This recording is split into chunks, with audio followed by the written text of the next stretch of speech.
जय श्री कुल देवता। महाकाल के 108 दिव्य नाम केवल उच्चारण मात्र से ही जीवन के पाप, भय, अकाल मृत्यु और संकटों को मिटा देते हैं। ये नाम काल के भी स्वामी शिव का स्मरण है, जो साधक को अद्भुत शक्ति और दिव्य आशीर्वाद प्रदान करते हैं। इन 108 नामों को श्रद्धापूर्वक सुनने पर घर गृहस्थी के क्लेश दूर होते हैं, घर के सभी कुलपित्र वास्तु दोष दूर होते हैं, रोग और बाधाएं शांत होते हैं और जीवन में शिव कृपा का वास होता है। तो आइए प्रारंभ करते हैं इस दिव्य नामावली पाठ को। श्री महाकाल अष्टोत्तर शतनामावलिः। ओम महाकालाय नमः। ओम महेश्वराय नमः। ओम शूलपाणये नमः। ओम नीलकंठाय नमः। ओम त्रिलोचनाय नमः। ओम मृत्युंजयाय नमः। ओम चंद्रशेखराय नमः। ओम विश्वनाथाय नमः। ओम कालभैरवाय नमः। ओम शंभवे नमः। ओम उमापतये नमः। ओम पशुपतये नमः। ओम रुद्राय नमः। ओम शर्वाय नमः। ओम त्र्यंबकाय नमः। ओम भीमाय नमः। ओम ईशानाय नमः। ओम सर्वज्ञाय नमः। ओम वामदेवाय नमः। ओम सदाशिवाय नमः। ओम हराय नमः। ओम हंसाय नमः। ओम भूतनाथाय नमः। ओम अघोराय नमः। ओम महामायाय नमः। ओम दिगंबराय नमः। ओम नागभूषणाय नमः। ओम मृगधारिणे नमः। ओम कालेश्वराय नमः। ओम व्योमकेशाय नमः। ओम भूतवेशाय नमः। ओम महादेवाय नमः। ओम गिरिशाय नमः। ओम गिरिजापतये नमः। ओम विश्वरूपाय नमः। ओम विरूपाक्षाय नमः। ओम कपर्दिने नमः। ओम कपिलाय नमः। ओम जटाधराय नमः। ओम गंगाधराय नमः। ओम शर्वरीपतये नमः। ओम हिरण्यरेतसे नमः। ओम सुरेश्वराय नमः। ओम जगन्नाथाय नमः। ओम जगद्व्यापिने नमः। ओम स्थाणवे नमः। ओम नित्याय नमः। ओम शाश्वताय नमः। ओम प्रजापतये नमः। ओम भवाय नमः। ओम भवपतये नमः। ओम ईशाय नमः। ओम हरिकेशाय नमः। ओम हरिणाय नमः। ओम शंकराय नमः। ओम शूलिने नमः। ओम पिनाकिने नमः। ओम कृत्तिवाससे नमः। ओम शमशानवासिने नमः। ओम भूतभर्त्रे नमः। ओम भूतात्मने नमः। ओम भूतभावनाय नमः। ओम सर्वेश्वराय नमः। ओम सर्वभूतात्मने नमः। ओम मनीश्वराय नमः। ओम चंद्रमौलये नमः। ओम वृषभेश्वराय नमः। ओम उग्राय नमः। ओम वृषध्वजाय नमः। ओम भीषणाय नमः।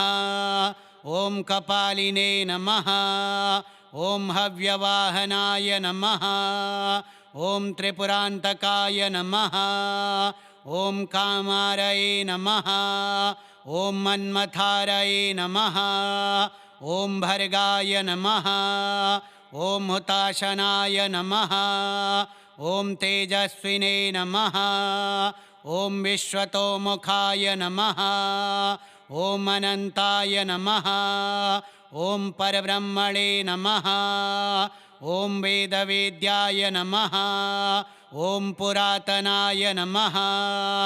ॐ वेदवेदाङ्गतत्त्वज्ञाय नमः। ॐ वेदविद्याय नमः।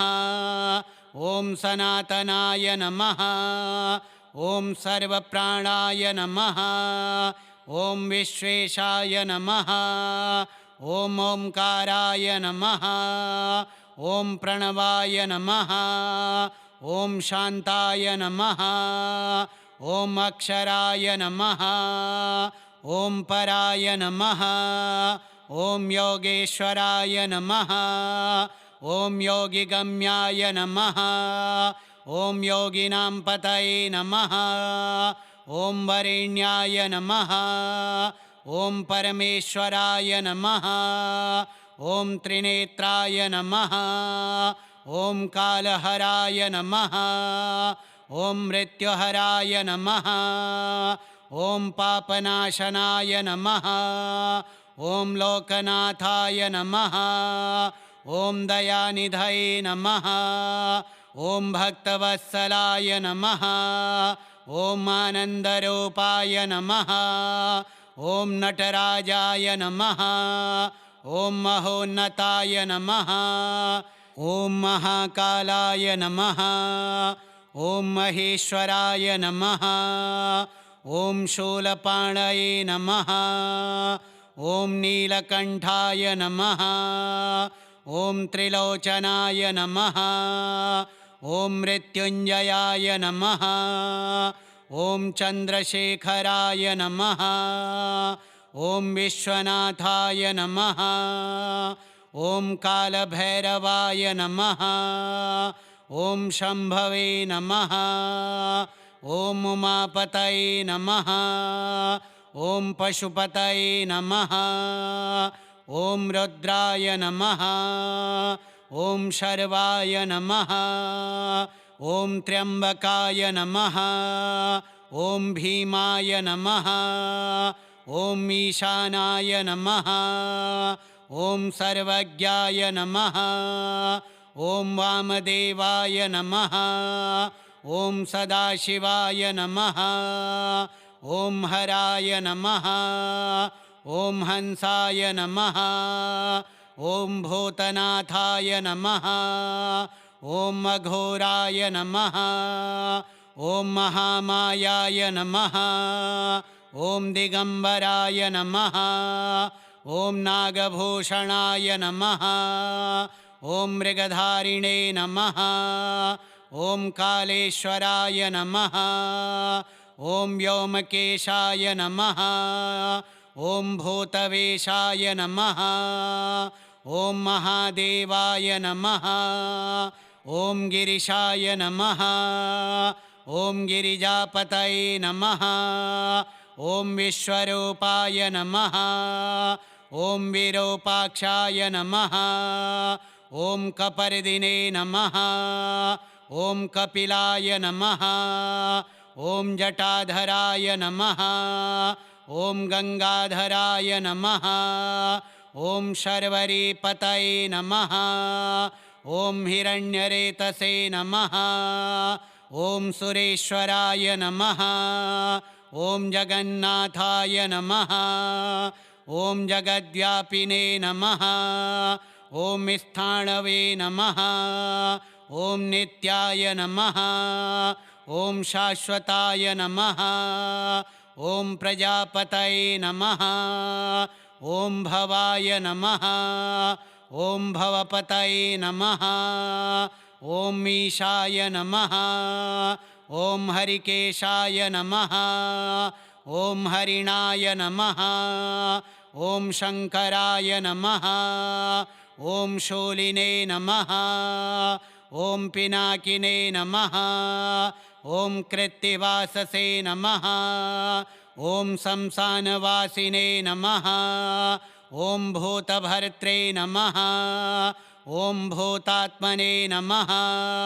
ॐ भूतभावनाय नमः ॐ सर्वेश्वराय नमः ॐ सर्वभूतात्मने नमः ॐ मनीश्वराय नमः ॐ चन्द्रमौलये नमः ॐ वृषभेश्वराय नमः ॐ उग्राय नमः ॐ वृषध्वजाय नमः ॐ भीषणाय नमः ॐ कपालिने नमः ॐ हव्यवाहनाय नमः ॐ त्रिपुरान्तकाय नमः ॐ कामारये नमः ॐ मन्मथारये नमः ॐ भर्गाय नमः ॐ हुताशनाय नमः ॐ तेजस्विने नमः ॐ विश्वतोमुखाय नमः ॐ अनन्ताय नमः ॐ परब्रह्मणे नमः ॐ वेदवेद्याय नमः ॐ पुरातनाय नमः ॐ वेदवेदाङ्गतत्त्वज्ञाय नमः ॐ वेदविद्याय नमः ॐ सनातनाय नमः ॐ सर्वप्राणाय नमः ॐ विश्वेशाय नमः ॐ ओंकाराय नमः ॐ प्रणवाय नमः ॐ शान्ताय नमः ॐ अक्षराय नमः ॐ पराय नमः ॐ योगेश्वराय नमः ॐ योगिगम्याय नमः ॐ योगिनां पतये नमः ॐ वरेण्याय नमः ॐ परमेश्वराय नमः ॐ त्रिनेत्राय नमः ॐ कालहराय नमः ॐ मृत्युहराय नमः ॐ पापनाशनाय नमः ॐ लोकनाथाय नमः ॐ दयानिधये नमः ॐ भक्तवत्सलाय नमः ॐ आनन्दरूपाय नमः ॐ नटराजाय नमः ॐ महोन्नताय नमः ॐ महाकालाय नमः ॐ महेश्वराय नमः ॐ शूलपाणये नमः ॐ नीलकण्ठाय नमः ॐ त्रिलोचनाय नमः ॐ मृत्युञ्जयाय नमः ॐ चन्द्रशेखराय नमः ॐ विश्वनाथाय नमः ॐ कालभैरवाय नमः ॐ शम्भवे नमः ॐ उमापतये नमः ॐ पशुपतये नमः ॐ रुद्राय नमः ॐ शर्वाय नमः ॐ त्र्यम्बकाय नमः ॐ भीमाय नमः ॐ ईशानाय नमः ॐ सर्वज्ञाय नमः ॐ वामदेवाय नमः ॐ सदाशिवाय नमः ॐ हराय नमः ॐ हंसाय नमः ॐ भूतनाथाय नमः ॐ अघोराय नमः ॐ महामायाय नमः ॐ दिगम्बराय नमः ॐ नागभूषणाय नमः ॐ मृगधारिणे नमः ॐ कालेश्वराय नमः ॐ व्योमकेशाय नमः ॐ भूतवेशाय नमः ॐ महादेवाय नमः ॐ गिरिशाय नमः ॐ गिरिजापतये नमः ॐ विश्वरूपाय नमः ॐ विरूपाक्षाय नमः ॐ कपर्दिने नमः ॐ कपिलाय नमः ॐ जटाधराय नमः ॐ गंगाधराय नमः ॐ शर्वरीपतये नमः ॐ हिरण्यरेतसे नमः ॐ सुरेश्वराय नमः ॐ जगन्नाथाय नमः ॐ जगद्व्यापिने नमः ॐ स्थाणवे नमः ॐ नित्याय नमः